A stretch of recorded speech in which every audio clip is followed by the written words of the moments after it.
بسم اللہ الرحمن الرحیم۔ ایک مرتبہ سلطان محمود غزنوی کا دربار لگا ہوا تھا۔ دربار میں ہزاروں افراد شریک تھے، جن میں اولیاء، کتب اور ابدال بھی تھے۔ سلطان محمود نے سب کو مخاطب کر کے کہا، کوئی شخص مجھے حضرت خضر علیہ السلام کی زیارت کرا سکتا ہے؟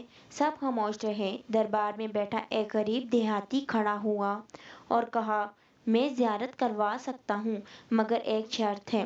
سلطان نے شرط پوچھی تو عرض کرنے لگا، 6 ماہ دریا کے کنارے چلہ کاٹنا ہوگا، لیکن میں ایک غریب آدمی ہوں، میرے گھر کا خرچہ آپ کو اٹھانا ہوگا۔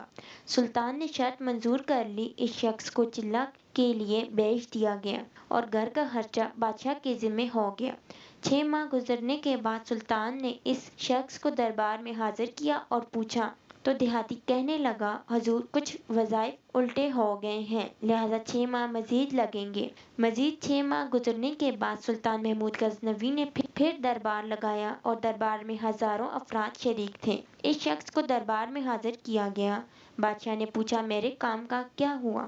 یہ بات سن کر دیہاتی کہنے لگا، بادشاہ سلامت، کہاں میں گنہگار اور کہاں حضرت خضر علیہ السلام۔ میں نے آپ سے جھوٹ بولا تھا، میرے گھر کا خرچہ پورا نہیں ہو رہا تھا، بچے بھوک سے مر رہے تھے، اس لیے ایسا کرنے پر مجبور ہوا۔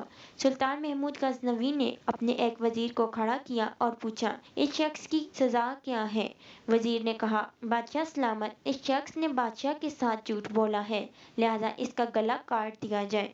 دربار میں ایک نورانی چہرے والے بزرگ بھی تشریف فرما تھے۔ کہنے لگے، بادشاہ سلامت، اس وزیر نے بالکل ٹھیک کہا۔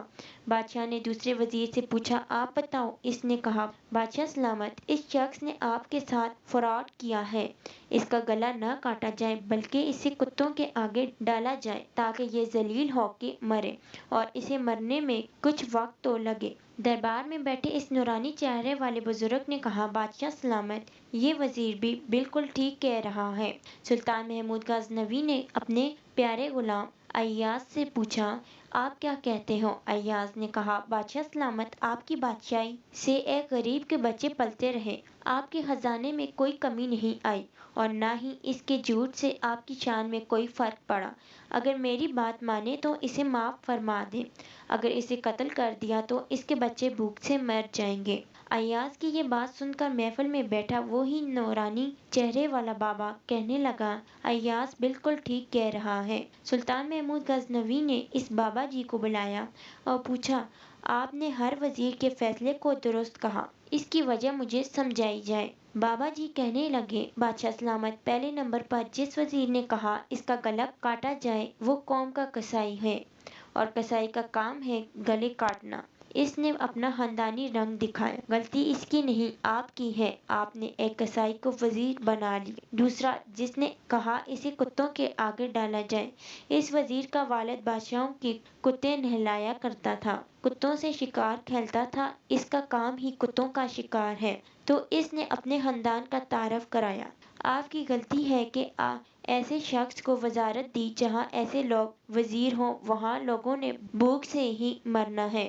اور تیسرا، ایاز نے جو فیصلہ کیا تو سلطان محمود سنو، ایاز سید زادہ ہے۔ سید کی شان یہ ہے کہ سید اپنا سارا خاندان کربلا میں ذبح کرا دیتا ہے، مگر بدلہ لینے کا کبھی نہیں سوچتا۔ سلطان محمود اپنی کرسی سے کھڑا ہو جاتا ہے اور ایاز کو مخاطب کر کے کہتا ہے، ایاز، تم نے آج تک مجھے کیوں نہیں بتایا کہ تم سید ہو؟ ایاز کہتا ہے کہ آج تک کسی کو اس بات کا علم نہ تھا کہ ایاز سید ہے، لیکن آج بابا جی نے میرا راز کھولا تو آج میں بھی ایک راز کھول دیتا ہوں۔